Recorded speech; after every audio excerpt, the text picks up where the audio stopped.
Amen. On va se lever, on va lire un texte de la parole de Dieu dans le livre de Malachie au chapitre 3. Malachie, chapitre 3. On va lire à partir du verset 16.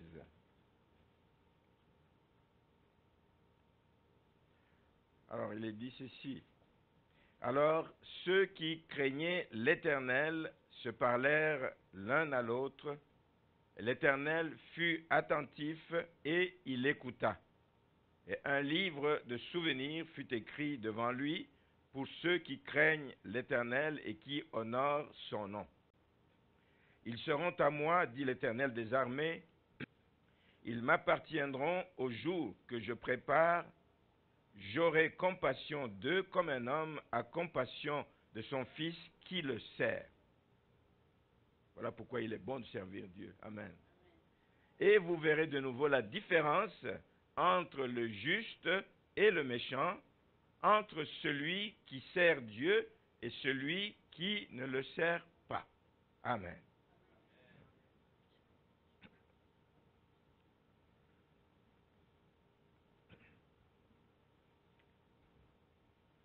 Le titre du message ce matin va être « Le petit reste fidèle à Dieu ».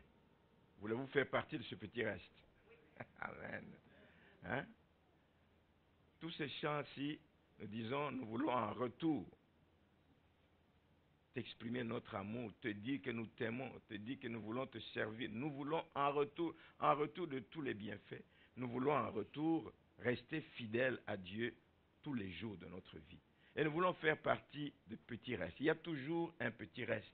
Le texte que nous venons de lire dans le livre de Malachie est un texte qui est un appel quasiment à la repentance. Ça se passe à une époque où Israël était rebelle à Dieu. On rappelle Israël à l'ordre parce qu'il était rebelle à Dieu. Qu'est-ce qui se faisait à cette époque-là? Les sacrificateurs qui étaient censés donner l'exemple, ils méprisaient tout simplement l'autel de Dieu. Ils méprisaient l'autel de Dieu. Ils offraient à Dieu des sacrifices auxquels Dieu ne pouvait pas prendre plaisir. Comme aujourd'hui, il y a des gens qui, on en parlait tout à l'heure en arrière avec quelqu'un, on offre des louanges et nous on se dit qu'on fait bien les choses et parfois Dieu ne prend même pas plaisir à ce type de louange-là. Les sacrificateurs à l'époque méprisaient l'autel de Dieu. Ils méprisaient les sacrifices auxquels Dieu, qu'ils offraient à Dieu, ils méprisaient tout ça et Dieu ne prenait pas plaisir. Et au chapitre 2, si on remonte, on dit même que ces sacrificateurs couvraient l'autel de Dieu de larmes. Ce n'est même pas des larmes de repentance, c'est des larmes. Ce sont les épouses de ces sacrificateurs qui, à cause de leur rébellion, de leur infidélité dans le foyer, les épouses venaient pleurer à l'autel de Dieu à cause du comportement de leur mari qui était sacrificateur. Un temps de rébellion à Dieu. C'était aussi une période où, pas seulement les sacrificateurs faisaient ce qui n'était pas bon, c'était une période où la grande masse du peuple méprisait la loi de Dieu. Marchait vaille que vaille, n'importe comment. Ils connaissaient la loi de Dieu, mais ils méprisaient la loi de Dieu. Dieu ne peut pas être content de cela. Mais, c'est ça qui est bien. Pendant que la majorité des gens se détournent de Dieu, pendant qu'ils s'éloignent de Dieu, pendant qu'ils font ce qui n'est pas bon aux yeux de Dieu, comme aujourd'hui dans le monde, beaucoup de gens font des choses que Dieu n'agrée pas. Beaucoup. Il faut qu'il y ait toujours un petit reste. Et Dieu se suscite toujours un petit reste. Un noyau de gens qui lui sont fidèles. Parce qu'ils ont compris ce que Dieu a fait pour eux. Quand on a compris ce que Dieu a accompli pour nous, mais on ne peut qu'être fidèle. On ne peut que s'efforcer d'être fidèle. Et Dieu voit notre cœur. Et Dieu vient à notre secours. Et Dieu vient à notre aide. Un petit reste fidèle. Dieu cherche encore des hommes et des femmes. Il parle. Dans chaque prédication, il parle pour que nous puissions marcher de manière fidèle à lui. Il parle. Il cherche avec qui il va travailler. Et rassurez-vous, il n'a pas besoin de foule. Dieu travaille avec un petit nombre fidèle. Il est heureux de travailler avec ce petit, avec lequel il peut impacter le monde, avec lequel il peut changer même le visage du monde. Mais il a besoin d'hommes et de femmes sérieux, d'hommes et de femmes qui comprennent ce que Dieu cherche et qu'ils puissent s'y conformer. dans le passé, si vous regardez, depuis le commencement, Dieu a toujours agi de cette sorte.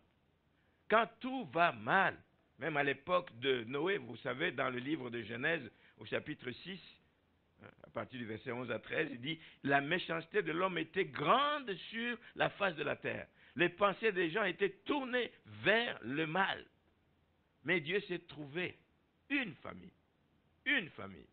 Ce n'est pas des foules. Une famille avec laquelle il va rebâtir le monde. C'est pour ça qu'à la fin on dit « Et vous verrez de nouveau ». Il y a un temps où il fait la différence entre le juste et le méchant, entre celui qui le sert et celui qui ne le sert pas. À cette époque, il a fait la différence. Pendant des années, Noé parlait, Noé exhortait les gens. Ils n'ont pas écouté. Dieu a fait la différence. Ceux qui l'ont écouté sont entrés dans l'arche et ont été sauvés. La famille de Noé a été ce petit reste de cette époque. Beaucoup plus tard, à l'époque des rois, on a aussi, lorsque le roi, c'était du temps du roi Akab, il a introduit des cultes de Baal et les gens faisaient ce qui était mal aux yeux de Dieu. Et lui, il s'est très mal comporté par rapport à tous ces autres rois qui l'avaient précédé. Il a fait beaucoup de choses que Dieu n'a pas agréées et Dieu a frappé encore. Mais il a laissé dans cette partie du territoire 7000 hommes. Il s'est trouvé 7000 hommes qui lui étaient encore fidèles. 7000 hommes. Beaucoup plus tard, dans le livre de Sophonie, on ne va pas lire, Jérusalem s'est comporté de manière rebelle. Dans cette rébellion, les gens se sont souillés et le Seigneur a promis d'ôter du milieu de son peuple ceux qui triomphaient avec arrogance et de laisser un petit reste qui va le servir, qui va chercher son refuge en lui, qui va chercher son refuge dans le nom de l'Éternel. Comme quoi Dieu ne reste pas toujours le péché impuni. Il y a des moments où il donne vraiment des leçons aux méchants.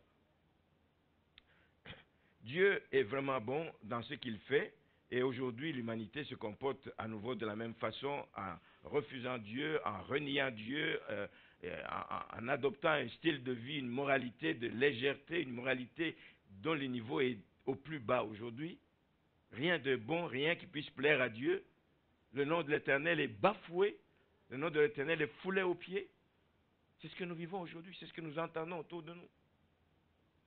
Mais Dieu cherche, dans des circonstances comme ça, des hommes et des femmes fidèles. Comme le dit la parole de Dieu dans 2 Chroniques 16, le verset 9, que le regard de Dieu parcourt toute la surface de la terre à la recherche des gens qui ont le cœur tout entier. Quels sont ces gens? C'est des gens qui ne vont pas plier leurs genoux à des faux dieux. C'est des gens qui ne vont pas plier leurs genoux à des idoles. C'est des gens qui ne vont pas donc se comporter de manière contraire à ce que Dieu nous commande. C'est des gens qui vont être le pilier d'un renouveau dans ce monde. Et c'est des gens qui sont prêts à s'humilier. Si mon peuple, sur qui mon nom est invoqué, s'humilie, Dieu cherche des gens qui s'humilient alors que les autres sont dans la distraction, alors que les autres font du n'importe quoi. Dieu cherche des hommes qui s'humilient, qui prient, qui cherchent sa face.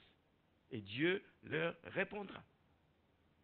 Dieu cherche un petit reste et je me pose la question et je vous la pose parce que nous sommes concernés. Trouvera-t-il ce petit reste à l'Assomption? Trouvera-t-il à l'Assomption des hommes et des femmes? À Chambly aussi, à Saint-Hyacinthe aussi.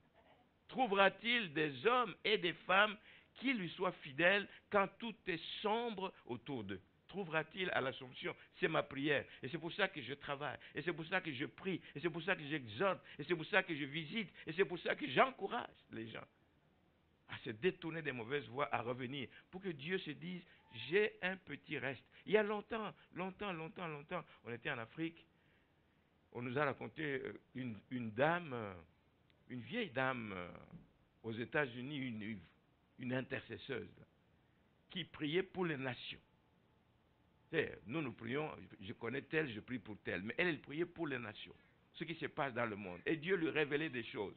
Et dans une vision, Dieu lui montre comme la carte du monde, et lui montre quelque part un petit point qui brille, quelque part à l'est de l'Afrique. Quelque part, il monte sur la carte, Dieu me montre qu'il y avait comme un réveil qui se faisait dans un pays à ce moment-là. Et Dieu est bon parce que, oui, nous l'avons vécu, nous l'avons entendu. Dieu parle. Quand il voit qu'il y a un petit reste, il se réjouit et il le révèle donc à ses serviteurs. Vous connaissez John Wesley, cet homme de Dieu qui a dit ceci un jour. Il dit, il voit le mal qu'il y a à son époque, il voit qu'il y a un immense travail à accomplir pour aller évangéliser, pour aller parler du Seigneur auprès de ceux qui ne connaissent pas. Il dit ceci, donne-moi 100 hommes, 100 hommes qui aiment Dieu de tout leur cœur. Première condition. 100 hommes qui aiment Dieu de tout leur cœur, qui n'ont peur de rien d'autre que du péché. Et qu'est-ce que je vais faire? Je bouleverserai le monde. Je ne bouleverserai pas mon pays, je vais bouleverser le monde. Avec 100 hommes, un petit reste. Ne regardez pas au nombre de fidèles que nous sommes.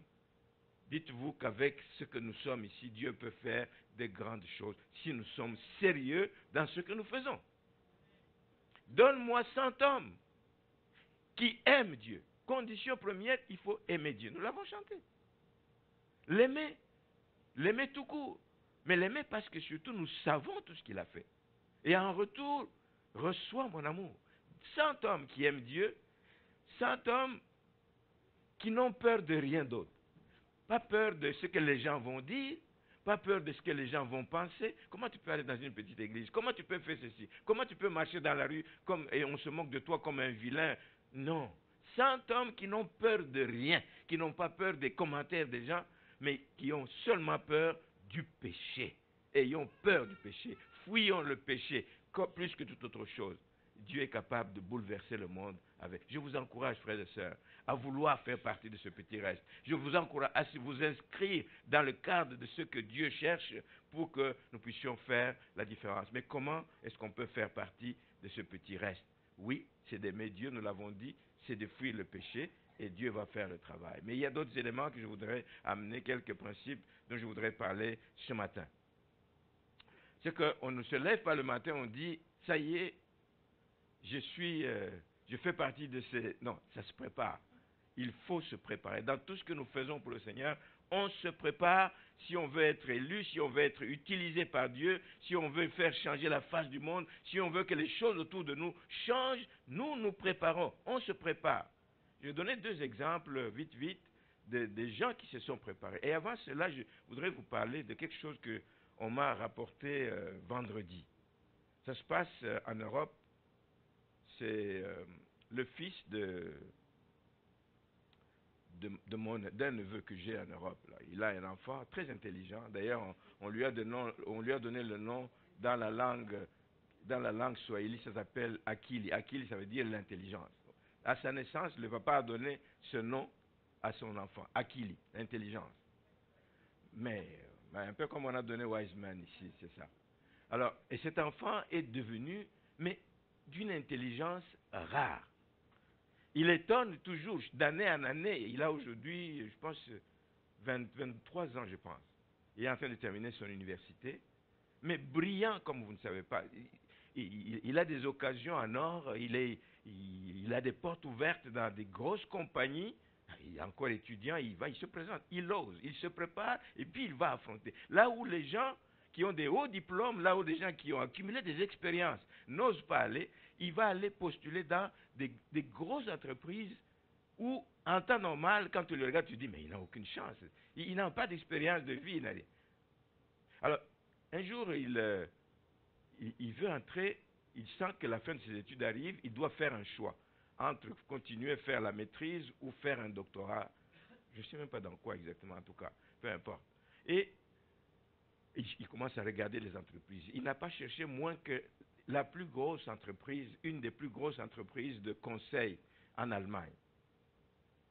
Allez, il est allé dans le site de l'église, de la compagnie, et il commence à regarder telle personne travaille là-bas, telle personne. Il regarde le cursus de la personne, son curriculum vitae. Qu'est-ce que la personne fait? Il dit, ah, moi aussi j'ai fait ça dans ma vie. J'ai fait le bénévolat, j'ai fait ça dans ma vie, j'ai fait ça. Il prend des notes, il passe en revue. Et puis il est tombé sur quelqu'un qui dit, ça, je voudrais ressembler à celui-ci. Il a pris la liberté d'appeler cette personne qui ne le connaît même pas. Il dit, j'ai lu votre CV, Et puis je suis impressionné par votre CV et puis j'aimerais devenir comme vous et je vais entrer dans cette entreprise. Il dit, quel âge tu as? Il lui dit, qui tu es? Il dit, bon, il l'a reçu quand même. Savoir oser dans la vie. Savoir oser. Il l'a reçu et il est allé se présenter. Il a impressionné le gars en disant, voici. Il lui a amené les papiers en disant, moi aussi j'ai fait ça, mais je vais aller là, à tel niveau. Monsieur a dit, ok, je vais voir, je ne sais pas ce qu'on peut faire dans l'entreprise, mais il a parlé au numéro 1 de l'entreprise. On a dit, ok, passez-le une entrevue. C'est des entrevues très, très sélectives, là. Donc, et il a passé la première.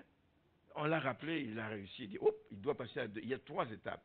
Il a passé la première, il est passé à la deuxième. Et à la deuxième, c'est le big boss lui-même qui le reçoit parce qu'il était impressionné par les résultats de la première. Et le big boss lui dit, tu sais quoi, il y a une 3e étape, mais toi, nous ne te ferons pas passer par la 3e étape. Sache qu'à partir de maintenant, tu es engagé dans notre entreprise. Il n'a pas fini les études. Tu es engagé dans l'entreprise parce qu'il croyait qu'il est capable. Il s'est préparé en conséquence. Il n'a pas regardé, je n'ai pas d'expérience, je n'ai pas ci, je n'ai pas cela, mais il a dit ce qu'il est capable de faire et ce qu'il veut devenir. On dit, non seulement ça, tu es engagé, tu as le choix maintenant. Tu veux faire la maîtrise, nous payons les études de maîtrise tout de suite, ou tu veux faire le doctorat, tu viens travailler chez nous, on te paye, et là, on ne m'a pas osé me dire, mais il paraît que c'est un salaire. Parce qu'en travaillant juste 1 an, il peut payer lui-même cash le reste de ses études de doctorat. Donc, on te paye pendant 1 an, tu es en train de préparer ton doctorat et tu finis. Je l'apporte pour montrer que l'importance de la préparation. Tu te prépares en sachant où tu veux aller. Tu te prépares en sachant ce que tu vises. Ce que tu vises. Il y a une autre personne dans la Bible. C'est le cas d'Esther qui m'a toujours impressionné. Une jeune fille. Hein, les jeunes gens ici, vous entendez, c'est une jeune fille. Ça ne prend pas d'être très âgé pour faire des choses. Très jeune, déjà, on doit vouloir savoir où on va, qu'est-ce qu'on veut faire. Et quand il s'agit du Seigneur aussi, qu'est-ce que je vais faire pour le Seigneur plus tard, quand je serai grand. Esther a eu un impact, il a évité le massacre des Juifs à l'époque, parce qu'elle s'était préparée. Elle s'était préparée. Se préparer, c'est avoir de bons partenaires, des personnes sur qui tu peux compter, qui vont te donner de bons conseils. Ce n'est pas juste de dire, je suis super intelligent, je sais où je vais aller, je suis capable. C'est d'avoir des bons partenaires, de savoir faire confiance à ceux qui sont en autorité par rapport à toi, de vous soumettre à ces personnes, de savoir faire du bien, être redevable envers ceux qui vous ont aidé aussi. C'est ce qu'Esther a fait par rapport à son oncle Mardoché. Elle s'est fiée à lui, elle a écouté cet homme. Cet homme lui a dit, quand tu te présenteras à la cour du roi, parce qu'il s'agissait de trouver une nouvelle reine, Vashti ayant démérité, il fallait trouver une nouvelle reine. On a choisi un certain nombre de jeunes filles parmi lesquelles on devait sélectionner. Et son oncle lui dit, ne dis surtout pas quelles sont tes origines. Même si on te pose la question, tu ne dis pas. Elle a obéi. Parce que si on savait qu'elle était juive et les juifs étaient mal vus, ben, il n'allait pas passer. Elle a suivi et, chemin faisant, vous savez la suite, elle a été sélectionnée parce qu'elle a fait confiance à Mardoché, qui était comme son père nourricier, qui l'a encadré et qui l'a conduit dans cette voie. Et comme l'un ne vient pas sans l'autre, quand tu es obéi, Dieu voit ton cœur, il va mettre de bonnes personnes aussi autour de toi. Quand on l'a confié à Égaï qui s'occupait de préparer ces jeunes filles, et elle a encore eu la faveur de cet homme. Hein, son cœur a été encore incliné en faveur de Esther, et donc elle a eu la faveur d'Esther. Il a écouté. Lorsqu'on te présente des choses à choisir, n'accepte pas, mais fais ce que je te dis. Elle a respecté les consignes de ses partenaires, des gens qui ont travaillé avec lui. Vous voulez aller loin, vous voulez faire partie du petit reste que Dieu prépare, il faut savoir écouter le pasteur, il faut savoir écouter les anciens, il faut savoir écouter tous ceux qui vous encouragent donc à marcher dans les voies de Dieu. Il y a un texte dans le livre des Proverbes qui nous invite, Proverbes 22, 28, qui nous invite à respecter les bornes placées par vos pères. Ne pas déplacer les bornes placées par vos pères. Ça a été placé pour un but, ça a été placé parce que ça a aidé d'autres personnes avant vous. Respectez ces bornes. Savoir respecter les consignes données par ceux qui nous ont respectés. Esther a été obéissante, Esther a écouté les partenaires, et elle avait de bons partenaires, et ça l'a aidé à atteindre son objectif. Mais Esther, c'est une fille aussi qui a compris, à un moment donné, l'importance de la prière, même quand elle est devenue reine, qu'il y avait la menace d'extermination des Juifs, elle est entrée avec son peuple en jeûne et en prière face au danger.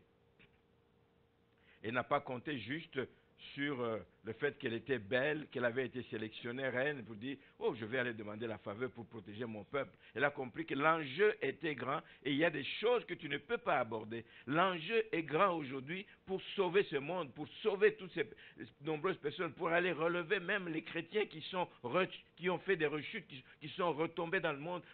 Il y a des enjeux importants. C'est des choses qu'on ne peut obtenir que dans le jeûne et la prière. Elle a compris cela.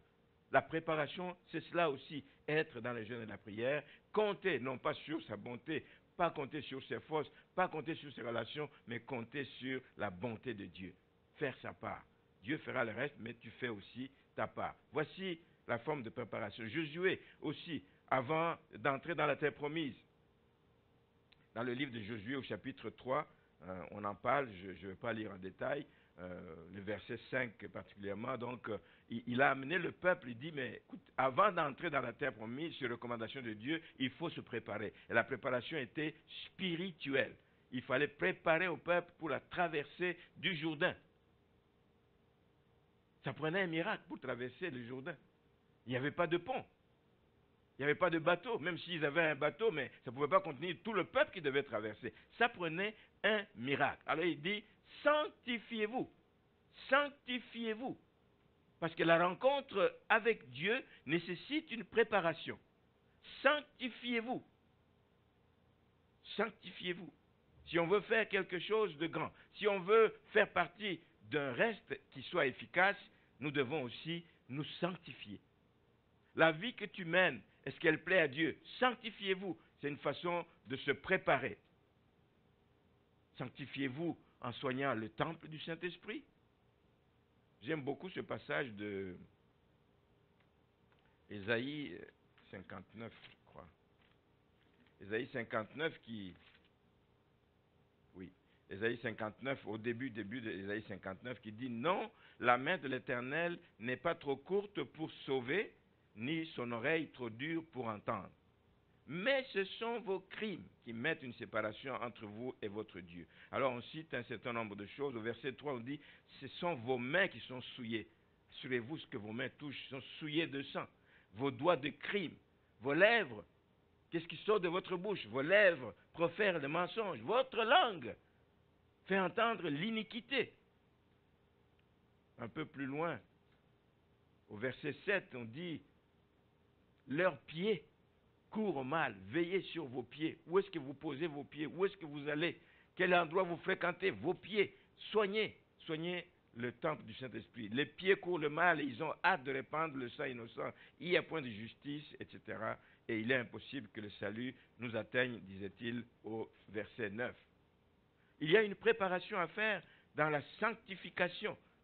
Donc, veillez sur notre corps, le temple du Saint-Esprit, veillez sur notre intégrité. La vie chrétienne, c'est une vie d'intégrité. Nous devons nous abstenir le plus possible, frères et sœurs, de tout ce qui peut nuire à notre intégrité.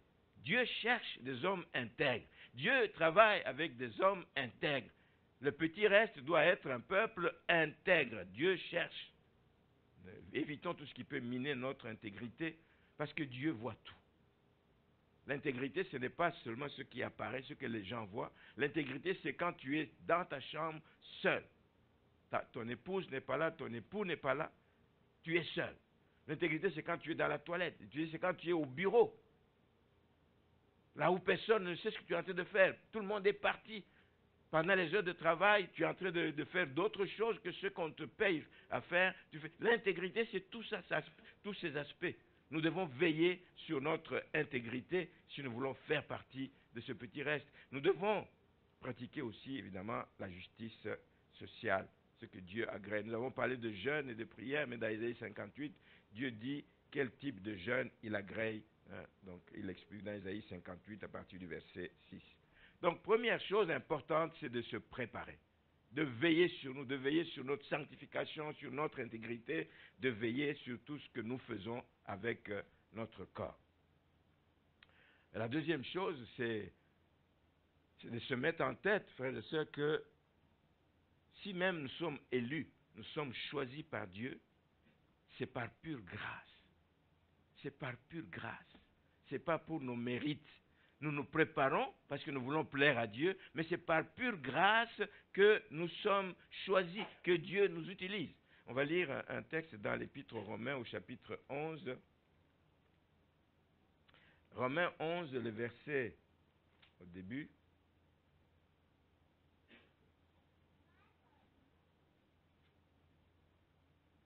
Je vais lire à partir du verset 3. Il dit, Seigneur, ils ont tué tes prophètes, ils ont renversé tes autels. Moi seul, je suis resté, et ils cherchent à m'ôter la vie. Mais quelle réponse Dieu lui donne-t-il? Il dit, je me suis réservé 7000 hommes qui n'ont point fléchi les genoux devant Baal. De même aussi, dans le temps présent, il y a un reste selon l'élection de la grâce. C'est par la grâce que Dieu nous choisit. C'est par grâce que Dieu nous a élus. Dieu ne fait rien justement sans que son peuple ne fasse sa part. Donc il y a toujours un reste élu par grâce. Les vrais croyants, pas les croyants de nom, évidemment, c'est eux qui vont former l'Église parce qu'ils ont été élus par la grâce de Dieu. Merci Seigneur. Nous devons aussi non seulement savoir que nous sommes élus par grâce, tout ce que nous avons c'est par pure grâce, nous devons aussi nous-mêmes faire notre part et vivre et agir comme Christ. Christ a été un exemple qu'il nous a donné. Pendant le temps qu'il a passé ici sur terre, Christ a été un exemple. La première épître de Pierre nous dit ceci au chapitre 2, le verset... Première épître, chapitre 2, le verset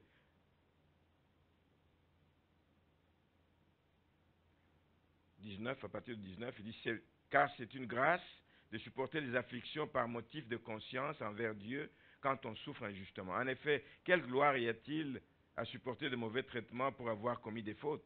Mais si vous supportez la souffrance lorsque vous faites ce qui est bien, c'est une grâce devant Dieu. Et on ajoute au verset 21, c'est à cela que vous avez été appelés, parce que Christ aussi a souffert pour vous. Il nous appelle aussi à souffrir pour lui, et il nous a laissé un exemple. Donc c'est pour ça que je dis, nous devons vivre et agir comme Christ. Il nous a laissé, parce que Christ aussi a souffert pour vous, vous laissant un exemple afin que vous suiviez ses traces. Il y a un mode de vie qu'un enfant de Dieu doit mener s'il veut faire partie de ce que Dieu a élu. Merci Seigneur. Et Dieu, Jésus, quand il était sur terre, qu'est-ce qu'il a fait dans le fond? Qui est fait qu'il a marqué son époque, pour que nous aussi nous puissions marquer notre époque. Suivre son exemple, c'est savoir ce qu'il lui a fait pour marquer son époque à l'époque. Donc, qu'est-ce qu'il a fait pour avoir de l'impact? La Bible nous dit dans le livre des Actes des Apôtres, chapitre 10, verset 38, que Jésus allait de lieu en lieu.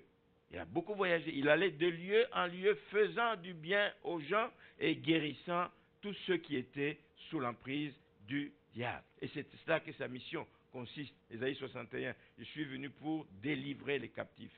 Voilà pourquoi il allait de lieu en lieu, faisant du bien aux gens. C'était sa mission, il l'a accompli. Marchons sur les traces de Jésus-Christ et nous aurons un impact autour de nous. Et Jésus était aimé pour ce qu'il faisait.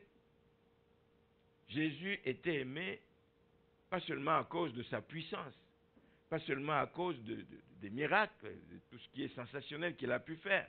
Jésus était aimé parce qu'il faisait du bien aux gens. Voulez-vous faire partie du petit reste? Faites du bien autour de vous. Amen. Les besoins sont nombreux. Et il l'a fait à cause de son grand amour, à cause de sa miséricorde. Il avait un cœur de miséricorde, il avait un cœur de compassion. Hein? Rappelez-vous comment il s'est comporté quand cette femme adultère, on la lui a amenée dans l'évangile selon Jean au chapitre 8. Jésus ne l'a pas condamné, il est ému de compassion pour tous ceux qui souffrent. Soyons aussi émus de compassion. Nous sommes appelés, si nous voulons faire partie de ce petit reste, appelés à faire du bien aux gens et à manifester le plus possible le caractère de Christ envers ceux qui souffrent. Merci Seigneur, cela nous aide à comprendre ce que l'Éternel attend de nous. Parce que si nous regardons aujourd'hui ce qui se passe, c'est des choses qui font défaut, qui font cruellement défaut dans le monde aujourd'hui et même dans l'Église. On vit chacun pour soi et ce n'est pas bon. Nous devons avoir cette compassion, nous intéresser à ce que les autres vivent et prier pour eux, aller vers eux. Plus que ça, et ça fait partie aussi des critères, des principes que nous devons rechercher, c'est de chercher à être des agents de paix, des agents de réconciliation autour de nous. Être des gens, pas comme Trump qui construisent des murs de séparation, mais être comme des gens qui bâtissent plutôt des ponts, qui facilitent le contact. Vous en connaissez qui ne se parlent pas, soyez un bâtisseur de ponts. Soyez un bâtisseur de ponts. Il y a une histoire que j'ai lue déjà, ça fait longtemps, mais je n'ai plus les détails. C'est que c'est dans un village, je crois, un monsieur va visiter un ami, et l'ami, en quoi est-ce que je peux être utile? Il passe quelque temps avec lui, et puis il dit, mais tu peux m'aider à rebâtir ce mur-là qui risque de s'écrouler, ou le mur de ma clôture, quelque chose comme ça. Et l'autre lui dit, ok, donne-moi les matériaux, je vais faire le travail. L'autre est parti, et il a acheté les matériaux, il l'a laissé. Je te laisse le temps de faire ça. Il est allé s'occuper d'autres affaires. Mais il savait pendant ce temps que ce monsieur-là qui demandait de faire des travaux ne parlait pas à son voisin. Et puis, profitant du départ de l'autre, il a bâti un pont. Je vois qu'il avait même creusé quelque chose pour empêcher qu'il y ait contact. Il a bâti un pont. Et il dit, ok, j'ai fini le travail. Il dit, ah oui, qu'est-ce que tu as fait? J'ai bâti un pont. Mais c'est pas ce que j'avais demandé. Il dit, mais viens voir, viens voir. Alors, il l'a amené, il a pris, ils sont passés par le pont, ils sont allés voir l'autre personne, le contact, bâtisseur de pont. Un enfant de Dieu doit être un bâtisseur de pont. Pas quelqu'un qui assiste à des gens qui se chamaillent, qui se divisent, qui s'écartent par-ci, par-là, mais qui rassemblent, qui ramènent, qui créent l'unité, être des agents de paix. Ce n'est pas de mes affaires, non. Moi, je n'aime pas entendre ça ici. Amen. C'est de nos affaires. Vous en connaissez qui ne se parlent pas, vous en connaissez qui sont fâchés l'un vis-à-vis de l'autre. Trouvez les moyens de les rapprocher. Et il y a quelqu'un que j'aime beaucoup, dont vous connaissez l'histoire, parce que tellement j'en ai parlé ici, il s'appelle Barnabas. Un homme qui bâtissait les ponts. C'est lui qui a permis à ce grand Paul que nous connaissons aujourd'hui d'être cet apôtre qui a eu un impact. Parce que quand il a été rencontré par le Seigneur et qu'il a voulu se joindre à l'équipe des gens à Jérusalem, tout le monde le faisait des distances et dit, oh non, surtout pas lui, il va venir nous épier de l'intérieur. Non. Barnabas il dit, non, cet homme s'est converti. Non. Il a joué de toutes ses forces, il a pu les mettre en contact. Vous connaissez la suite. Cet homme a été une vraie bénédiction parce qu'on lui a permis de mettre au service de l'œuvre de Dieu tout ce que le talent, les dons que Dieu avait mis en lui. Bâtisseur de ponts, Barnabas a été comme ça. Soyons des bâtisseurs de ponts. Dans ce monde divisé, dans ce monde égoïste, soyons des bâtisseurs de ponts. Vous connaissez la suite. Notre jeune Jean-Marc, qui était quelqu'un qui voyageait avec eux lors de leur premier ou deuxième voyage missionnaire, mais qui n'a peut-être pas aimé le voyage, et puis il leur a faussé compagnie en cours de route. Paul, lors du deuxième voyage, il dit, on va aller revisiter les églises que nous avons installées ici et là. Il dit, on va reprendre. Barnabas dit, prenons encore Jean-Marc avec nous. Oh non. Et il a dit, non, chacun a dû aller de son côté, mais lui, il a permis à Jean-Marc de continuer à mettre ce que Dieu a mis en lui au service de l'Église. Et vous savez, beaucoup plus tard, Paul, qui ne voulait pas de Jean-Marc, a reconnu que c'était une bénédiction pour ce ministère. Il a demandé qu'il vienne le voir vers la fin de ses jours. Bâtisseur de ponts, agent de paix. Même si tout de suite ça ne marche pas. Ça ne marchait pas avec... il dit, ok, Paul, je respecte ton choix, mais moi je vais donner quand même la chance à ce jeune homme, je vais aller avec lui. Et beaucoup plus tard, Paul a reconnu que c'était un serviteur de Dieu. C'est lui qui a écrit l'évangile selon Marc. Une bénédiction pour l'Église aujourd'hui. Soyons des agents de paix, soyons des bâtisseurs de ponts. Nous allons peut-être relever quelqu'un qui est tombé, nous allons permettre à quelqu'un de s'épanouir dans l'appel qu'il y a sur sa vie parce que nous lui avons donné l'occasion de se joindre à l'Assemblée. Merci Seigneur. Et le dernier point que je voudrais aborder ce matin, c'est qu'il faut accepter de payer le prix. À chaque appel, il y a un prix à payer. Si tu veux faire partie de ce petit reste, il y a aussi un prix à payer. Nous lisons un texte dans 2 Timothée. Deuxième épître de Timothée au chapitre 2. De Timothée au chapitre 2. Je vais lire les 6 premiers versets. Toi donc, mon enfant, fortifie-toi dans la grâce qui est en Jésus-Christ et que tu as entendu de moi en présence de beaucoup de témoins. Confie-le à des hommes fidèles qui soient capables de l'enseigner eux aussi à d'autres. Souffre avec moi comme un bon soldat de Jésus-Christ. Il n'est pas de soldat qui s'embarrasse des affaires de la vie s'il veut plaire à celui qui l'a enrôlé. Si nous voulons plaire à Dieu, si nous voulons faire partie de ses élus, si nous voulons faire partie de ce petit reste, ben, il y a des choses qu'on ne veut pas faire. Donc, et l'athlète n'est pas couronné s'il n'a pas combattu suivant les règles. Le laboureur qui peine doit être le premier à recueillir le fruit. Comprends ce que je dis, car le Seigneur te donnera de l'intelligence en toutes choses. Il y a un prix à payer, c'est ce que Paul veut montrer à son fils dans la foi, Timothée. Il y a un prix à payer. Il y a un prix à payer pour arriver à l'objectif que Dieu t'a assigné. Il dit d'abord, il faut te fortifier toi-même.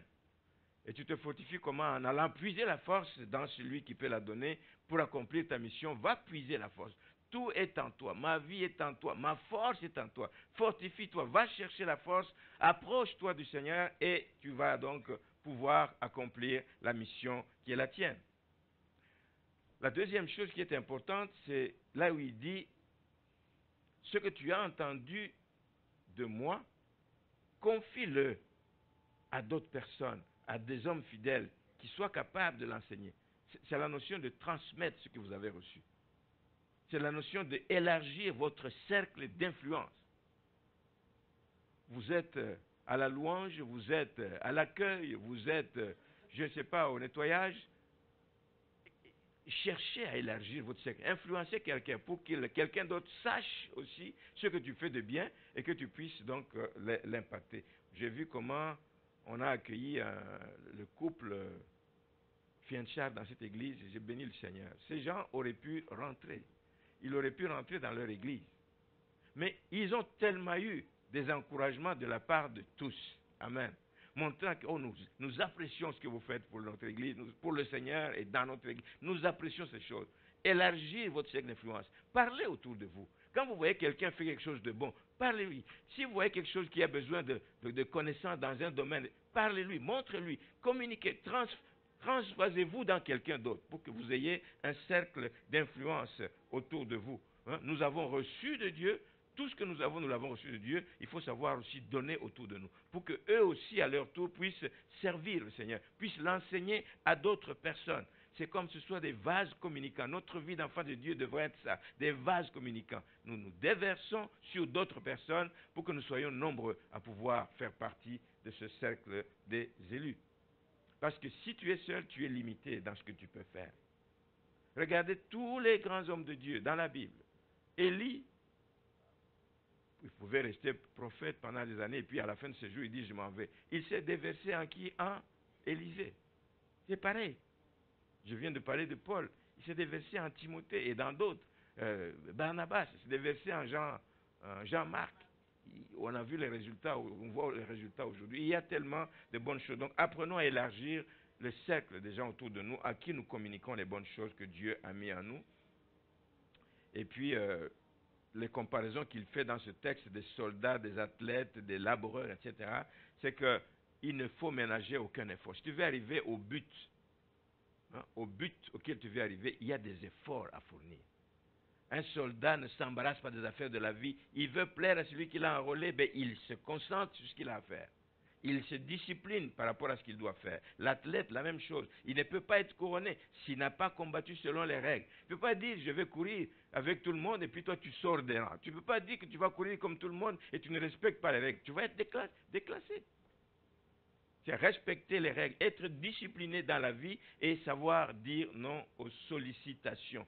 Le monde nous sollicite dans beaucoup de choses, mais il faut savoir dire non aux sollicitations et savoir se concentrer sur ce que le Seigneur t'appelle. La priorité dans la vie d'un enfant de Dieu, c'est d'abord le Seigneur. C'est le Seigneur. On m'invite à aller à un party dimanche matin, je dis non. On m'invite à aller dans une réunion mercredi soir, je dis non. À moins que ce soit une réunion qui glorifie le Seigneur, quelque chose comme ça, oui.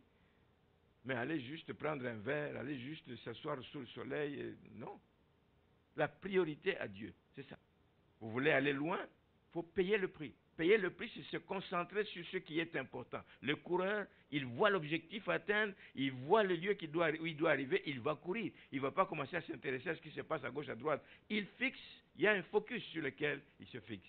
Un enfant de Dieu doit aussi être comme ça. Il y a un prix à payer. Nous ne pouvons pas accepter de nous disperser n'importe comment. Merci Seigneur qu'il nous aide à comprendre ces choses et nous verrons donc sa gloire. Alors on voit bien que, en terminant, que pour faire partie de ce petit reste, il faut que nous ayons pris conscience des responsabilités qui sont les nôtres. Prendre les responsabilités qui sont les nôtres. Et Dieu va se manifester, et Dieu va être sensible, et Dieu va intervenir. Nous l'avons lu dans le livre de Malachie. Un livre de souvenirs a été écrit. Dieu penche son oreille pour écouter ces gens qui s'intéressent à lui, qui s'intéressent aux choses de Dieu. Dieu est sensible à leurs préoccupations. Merci Seigneur. Et donc, nous devons réaliser, frères et sœurs, que le privilège que nous avons de collaborer avec Dieu, c'est un privilège. Pas juste d'être sauvé, mais d'être sauvé pour collaborer avec Dieu, pour l'avancement du royaume, pour changer la face du monde. C'est un privilège et nous devons le réaliser. Alors ne soyons pas complaisants. Nous savons ce qu'il attend de nous. Ne soyons pas complaisants. Que chacun fasse sa part. Et quand il s'agit de servir Dieu, on doit le faire avec crainte et tremblement. Amen. Pas à la légère, avec crainte et tremblement. Donc, 3 choses.